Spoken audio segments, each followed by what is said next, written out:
Do you have any thoughts on 1972 versus 2013, the culture of DJing, what it's like, what it was like then, what it's like now?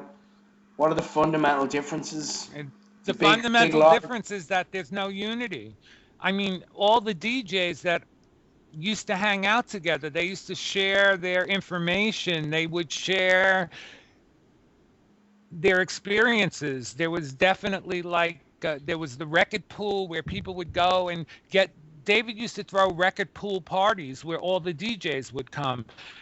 Nothing like that happens now. So there's all this disjointed, and the biggest DJs don't even use records that are recorded by other people, or rarely use records that are recorded by other people. They do all the programming themselves. You know, the Cathead guy and Tiesto and all those, they use, well, not Tiesto, but um, that other guy who I did that Studio 54 show with. They record their own music for their sets. It's all their own music. Um, Yeah, so it's a whole different thing. It's a whole different thing.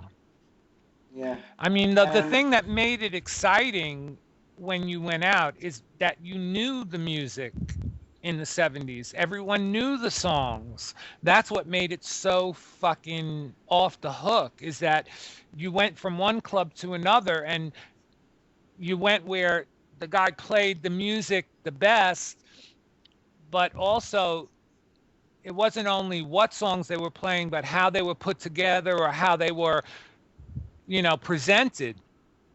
And mhm. the you know, today it's just, I don't know, it's all like a plateau. You go to an experience, there's no real freak out times. I mean, the people used to freak out on the gallery dance floor. They used to lose their fucking minds. I don't see that. Yeah, I see that once in a while when I play. Actually, in Dublin, it was pretty cool, but I don't see anything like the reaction to regular DJs, Tiesto in a big stadium. Everyone is just standing there moving. There's no kind of people screaming and singing along and smiling at each other. It's ridiculous. it's been interesting to watch as a big disco lover to see the whole Chic and all Rogers thing, and it's really exploded over here. Well, Anyway, yeah, I mean, I don't know if you've seen the show.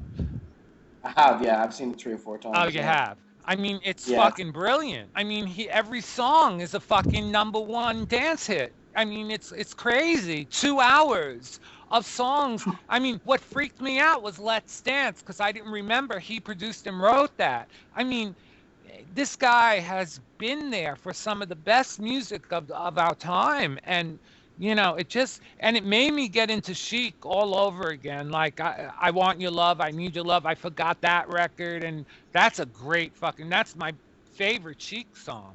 you know yeah. Uh, uh, that got a big that got a big re-edit a couple of years ago as well. It's big amongst our generation, I oh, suppose. I just love it. I just love it. Yeah. What do you think of the Daft Punk thing?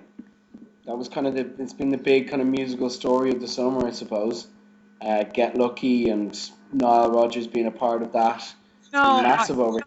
I, I initially I was told a lot of things about it. Like, people didn't really like the song that much, but I like it.